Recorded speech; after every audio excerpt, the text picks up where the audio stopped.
Why emotional appear feel good then hurt more?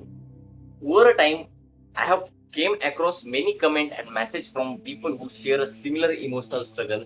One concern appear again and again, the feeling of being emotional ignored in a relationship. Many people are not unhappy because they are no love left.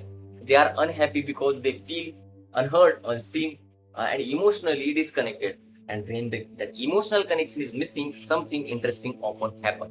People start looking for it somewhere else, not necessarily because they are searching for a new relationship, not because they are planning an affair or affair, we can say, but sometimes they simply want someone to talk to, someone who listen, someone who understand. And it may start with a simple message, as a casual conversation, an online chat, and in the beginning, it feels good.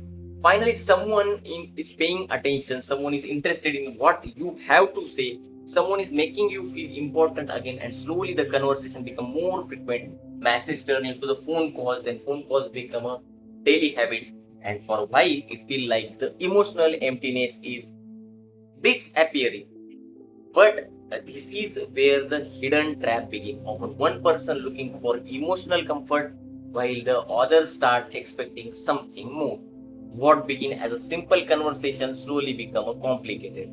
The pressure increase, the expectation grow, the idea of meeting come up, and suddenly the connection that once felt comforting start creating stress. Now they are confusion, they are in a guilt, and there is a feeling of being trapped because the conversation still feel good, but the consequence no longer feel simple. Many people discover the emotional affair don't actually solve the original problem, they only distract them from it for a while.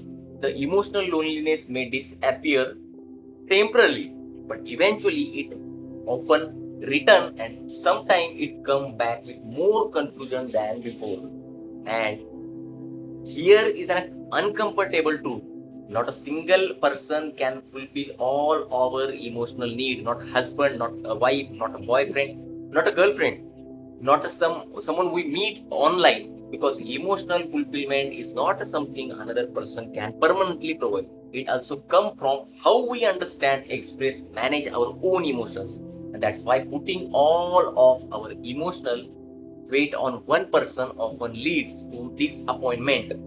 And healthier approach is to create a multiple outlet, for our emotions, through creativity, through writing, through meaningful friendship, through learning, through personal growth, and through understanding ourselves better. Because emotional loneliness is a real, but not every source of comfort lead to healing. Sometimes what feel like as escape is simply a temporary distraction. So before looking outside for emotional fulfillment, ask yourself one question: am I solving the problem or just postponing it? Because true healing begins with when we understand our emotion, not when we run from them. Life Veda, understand yourself, transform your life. Stay tuned with Life Veda. Thank you.